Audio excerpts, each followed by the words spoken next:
जिला बार के चुनावों का आगाज लगातार हो चुका है। 2023 और 24 के चुनाव की घड़ी आ चुकी है। इस समय मेरे साथ इस समय अध्यक्ष पद के उम्मीदवार रविंद्र कुमार सिंह जी हैं, जो अध्यक्ष पद के उम्मीदवार हैं। बड़ा अहम पद है, बड़े बड़े मुद्दे पास होंगे। क्या मुद्दे होंगे उनके, सबसे पहले जानना चाहूंगा क्योंकि अध्यक्ष पद का। और ये भी बता दूं आपको, जिला बार के अंदर एक मजबूत कैंडिडेट माने जा रहे हैं, छवि बहुत अच्छी बताई जा रही है।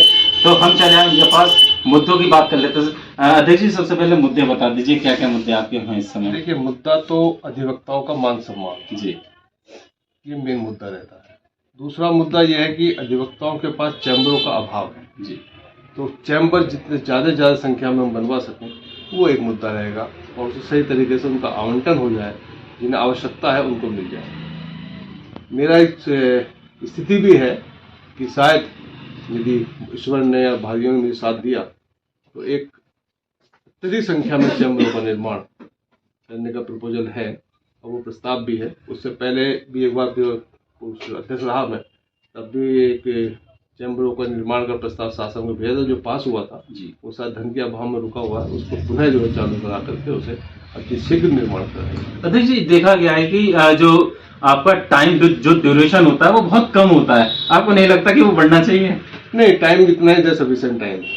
सबको मौका मिलना चाहिए मदद करने का, भाइयों की उसके साथ घुलने मिलने का, तो सफिशिएंट टाइम।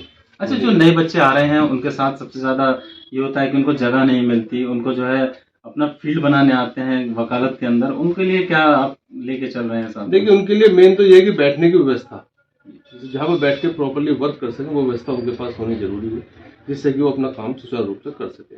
दूसरी बात ये होती है कि उनको सपोर्ट मिलनी चाहिए, चाहे हम हैं, हमारे से ऊपर हमारे सीनियर्स बहुत लोग हैं, जिनसे उन्हें सपोर्ट मिले, जिससे कि अपना विकास कर सके अपना। और जो नए लड़के हैं उनको थोड़ा सा ये अप्रोच अपनी बनानी पड़ेगी कचहरी के अंदर, कि समय लगता है कचहरी के अंदर, तो ऐसा नहीं है कि कचहरी जो है आपको साथ छोड़ दी, कचहरी आपकी मदद करती है। अच्छा, मेडिकल क्लेम को लेकर भी भाई बड़ा मुद्दा माना जाता है, तो उसके लिए भी कोई प्रावधान आपने रखा है? देखिए, मेडिकल क्लेम के लिए तो शासन के ऊपर निर्भर करता है, इससे शासन स्तर से बात की जा सकती है। अगर शासन को ये उचित लगेगा कि एडवोकेट को देना चाहिए तो वो देना चाहिए उन्हें, क्योंकि और जगह दे रखी है शासन ने, सारे सरकारी कर्मचारियों को सबको दे रखा है। तो अगर एक रीजनेबल फंड लेकर के अगर वो देना चाहते हैं तो हम बाद स्तर से उस फंड को रिलीज करा करके हम उसको चालू करा सकते हैं। तो इसके लिए क्या क्या करेंगे, सबसे पहले आपको जानना चाहूंगा? उससे लेकर के हम शासन स्तर से बात करेंगे, इंश्योरेंस कंपनी से ये बात करेंगे कि कम अमाउंट में वो एक बल्क में जो है इंश्योरेंस इशू कर दें, तो वो हो जाए तो बहुत अच्छा, वेरी गुड रहेगा, बढ़िया रहेगा अधिवक्ता के लिए। क्योंकि अधिवक्ताओं को अभी उस श्रेणी में नहीं माना जाता कि जो कर्मचारी वाली श्रेणी में आता है, इसलिए थोड़ी सी दिक्कत इंश्योरेंस कंपनी के सामने है। पहले भी बार बात चली थी, लेकिन वो शायद पूरी नहीं हो पाई है। तो कोशिश करेंगे अगर उस श्रेणी में एक बार को मान लिया जाए कि कर्मचारी तो नहीं है, अपना व्यक्तिगत काम है, लेकिन फिर भी यदि कम उस मात्रा को लेकर के वो उसमें ले लें तो कंपनी को फायदा है, एडवोकेट को फायदा है। अच्छा, चलते आखिरी सवाल लेना चाहूंगा। हाईकोर्ट बेंच को लेकर लगातार लड़ाइयां आप लड़ रहे हैं, तो लगता है आपको 2024 से पहले हमें कुछ आश्वासन मिलने वाला है सरकार से? देखिए, ये बहुत लंबा विषय है, इसको मैं बहुत आसानी से कह दूं तो ये नहीं। संघर्ष कर रहे हैं, संघर्ष की सफलता कब मिलेगी ये नहीं कह सकते। यानी अभी बहुत लंबी दूरी है, लड़ाई लड़ते चले जाएंगे। दूरी छोटी भी हो सकती है, लंबी भी हो सकती है, कुछ नहीं कह सकते, लेकिन संघर्ष हमारा जारी है। अब हम संघर्ष चलता रहेगा जब तक हमें सफलता नहीं मिलेगी। चलिए, बहुत बहुत शुक्रिया। तो साफ तौर पर कहना है अध्यक्ष के उम्मीदवार जी, हम जो है प्रयत्न करते रहेंगे हाईकोर्ट बेंच को लेकर, और अपनी लड़ाइयों को हम लड़ते रहेंगे।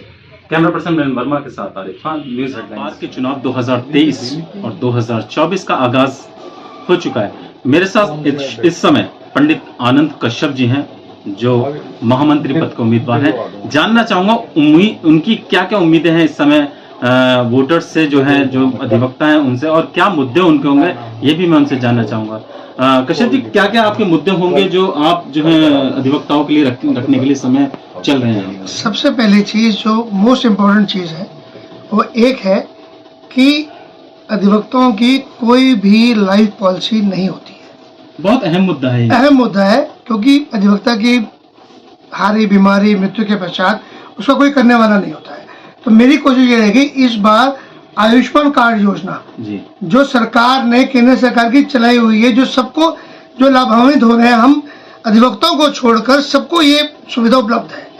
तो हमारा कोशिश ये रहेगी, अगर मैं जीतता हूँ तो मैं चाहूँगा कि मैं सरकार से एक समय लेकर, केंद्र सरकार या राज्य सरकार से समय लेकर कोशिश करें कि ये किसी तरह अधिवक्ताओं के लिए आयुष्मान कार्ड योजना चल जाए, जिससे अधिवक्ताओं को इससे लाभ होगा। अच्छा, जिस तरीके से देखा गया था गाजियाबाद के अंदर अधिवक्ताओं के साथ बदतमीजी हुई थी और बहुत ज्यादा उनके साथ अत्याचार उन पर हुआ था, तो एक ये मुद्दा बार का जो मुद्दा है, जो हाई कोर्ट का मुद्दा बेंच जो लेकर जो चल रहा है, उस पर आपकी क्या क्या चीजें लेकर सब मुद्दे आप लेके चलेंगे अधिवक्ताओं? जो गाजियाबाद का प्रकरण हापुड़ में हुआ था, जिसके बाद 1 महीने तक कोर्ट बंद रही थी, हड़ताल रही थी, उस मुद्दे को लेकर एडवोकेट प्रोटेक्शन एक्ट आना बहुत अनिवार्य है। इस समय जरूरी नहीं कहेंगे, हम कहेंगे अनिवार्य है।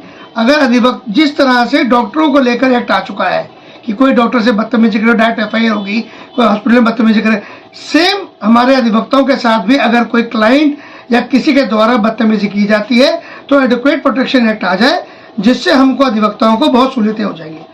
और सबसे दूसरी चीज हमारा सम्मान है, हमारी लड़ाई सम्मान की लड़ाई है। अधिवक्ता जब घर से निकलता है तो वो हर चीज अपने ऊपर लेकर, आप एक एंगेजमेंट फीस उसको देते हैं, जिससे वो पूरी लड़ाई लड़ता है, आखिरी दम तक लड़ता है आपके लिए। मैं ये चाहता हूँ सम्मान के लिए कोई भी कोताही नहीं बरती जाएगी और अधिवक्ताओं का सम्मान सर पर ही है। अच्छा, आपने बहुत अच्छी बात कही कि अधिवक्ता सबकी लड़ाई लड़ता है, लेकिन अपनी लड़ाई कहीं ना कहीं उसकी छूट जाती है, तो पूरी कैसे करने वाले हैं आप? आप देखिए, मैं दूसरी बार चुनाव लड़ रहा हूँ महामंत्री का जी। और इस बार मुझे उम्मीद है कि जिला बार और मेरठ बार दोनों मेरे पक्ष में ही वोट करेंगे, जहां तक मुझे उम्मीद है। बड़ी मजबूत दावेदारी मानी जा रही है। और मेरा कहना यह है कि जो लड़ाई हम लड़ते हैं, कुछ पॉलिटिकल एजेंडे होते हैं, कुछ लोग ये सोचते हैं कि सरकार के द्वारा हमें कोई चीज दी जाए तो हम बीच में वॉकआउट कर जाए। मैं 2019-20 में रहा, 17 बार मीटिंग्स हुई हाईकोर्ट बेंच को लेकर। हम हर मीटिंग में मैं और मेरे अध्यक्ष रविंद्र सिंह मौजूद रहे और जिला बार की भागीदारी रही। हमने कई अनशन, कई जगह हुआ, क्रमिक अनशन हुआ, उसमें भाग लिया। इस बार भी मुद्दा उठाया जाएगा और डिमांड इस बार थोड़ी सी बदलाव है। हम एक अलग प्रदेश की मांग करेंगे। हम चाहेंगे कि हमारा जो यूपी है, वेस्टर्न यूपी, वो अलग प्रदेश में बने, ताकि हमें हाई कोर्ट के लिए 600 से 700 किलोमीटर ना जाना पड़े। अच्छा, दूसरी चीज ये देखी गई है कि जो नए बच्चे आते हैं अपना इसमें भविष्य देखने के लिए, वो कहीं ना कहीं छले जाते हैं, कहीं ना कहीं उनके साथ जाति होती है, तो इस पर आपका क्या विचार आप रखते हैं? इस पर मेरा मानना है हर नए लड़कों को जूनियरशिप जरूर करनी चाहिए। 4 से 5 साल का समय वो कचहरी में अपने सीनियर के पास दे, ताकि वो कुछ सीखे। और कोशिश ये है, इस बार अगर हमारी टीम आती है पूरी, तो जो भी बच्चा जिला बार में एनरोल्ड होगा उसे CRPC, एविडेंस और इंडियन पेनल कोड का एक प्रॉपर गुटका बार की तरफ से दिया जाए। अच्छा, मृत्यु जो हो जाती है वकीलों की, ये देखा गया है, तो उनके लिए भी कुछ प्रावधान रखा गया आप लोगों द्वारा? जब हम थे पहले, तब पहले प्रावधान था 50,000 रुपए का। अब हम इसको बढ़ाकर 1 लाख कर देंगे। At the time of death 1 lakh रुपए मिला करेगा। और अभी मेडिकल इलनेस के लिए 20 से 25,000 रुपए दिए जाते हैं, जो आगे भी देते रहेंगे। तो ये थे हमारे साथ महामंत्री पद के उम्मीदवार पंडित आनंद कश्यप जी, जिन्होंने कहा कि अगर हम आते हैं तो बहुत कुछ करके दिखाने वाले हैं। कैमरा पर्सन नरेंद्र वर्मा के साथ आरिफ खान, न्यूज़ हेडलाइंस, मेरठ।